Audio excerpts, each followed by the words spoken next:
So dependency determination, we talked about that a little while earlier, and this is that section where they answer each question, and if they can say yes to any question, then they won't need their parental information. And some of those questions you guys asked are here now. And again, if you don't know the question, if you put your mouse over there, look over at the help and hints, and it'll tell you or explain that, and may even give some examples of what that means. When a student gets through the dependency section, it'll tell them if they need to provide the parental information. They'll get a screen like that. But in those instances, and somebody mentioned it, both parents are incarcerated. I mean, it doesn't ask an incarceration question, but it asks, are they unable to provide parental information?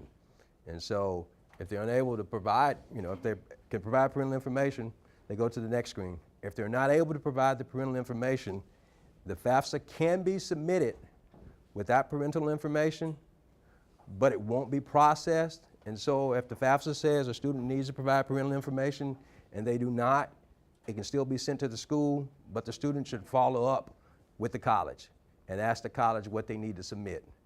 Now, there are some special circumstances that will allow the colleges to process a FAFSA without parental information. Those special circumstances include parents who are incarcerated, or if the student left home due to abuse.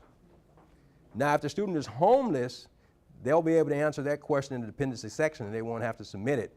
You guys, everyone knows that you have a homeless liaison, and so if it's one of those situations, then the student won't have to provide the information. But if they just, left home, or, they got kicked out or something like that, they still need parental information.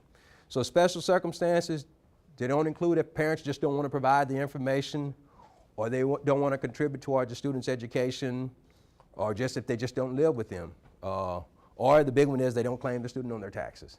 So those reasons aren't a special circumstance. You have to convince, and the student has to convince the parents that they need their information in order to get it processed. Now, one of the things is that listed as parents refuse to contribute towards the student's education. Providing information isn't committing the parent to contribute toward the student's education.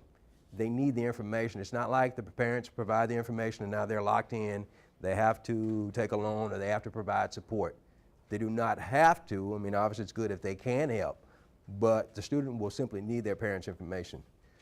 If the parent doesn't, if the student really needs the parents' information, again, they can still submit it, contact the school to see what the next steps are. In the worst case scenario, when the parents need to provide the information, and I think somebody asked this question earlier, and the parents just flat out refuse and you can't convince them, and you've talked to them and maybe you bring them in and you try to explain it, maybe you may have somebody from the institution call them and explain that they just need their information, and they still refuse, the student may be eligible for some type of loans from the institution, and probably it's going to be an unsubsidized Stafford loan. And that's in the worst case scenario where the parents just flat out refuse and you can't convince them. Parents, it can still be processed, but they're not going to be eligible for most aid that they would ordinarily be eligible for. And so sometimes you have to have those conversations with parents early on so that they'll know and it's not a surprise. Yes, ma'am. I may have missed it earlier, but you said it doesn't include a student who doesn't live with the parents. So if they're not living with the parents, can't they just claim to be homeless and then that avoids that part? I don't think that, and you guys know more about this, just not living with the parents doesn't make them homeless.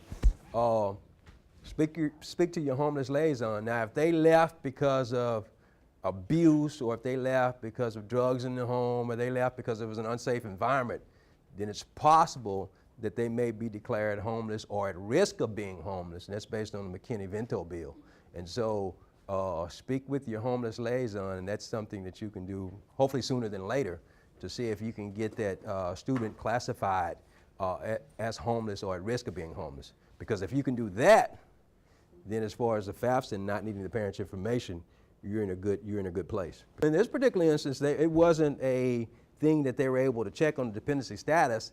The college asked the counselor to send a letter, and then what the college did was did what's called a dependency override, which financial aid professionals are allowed to do.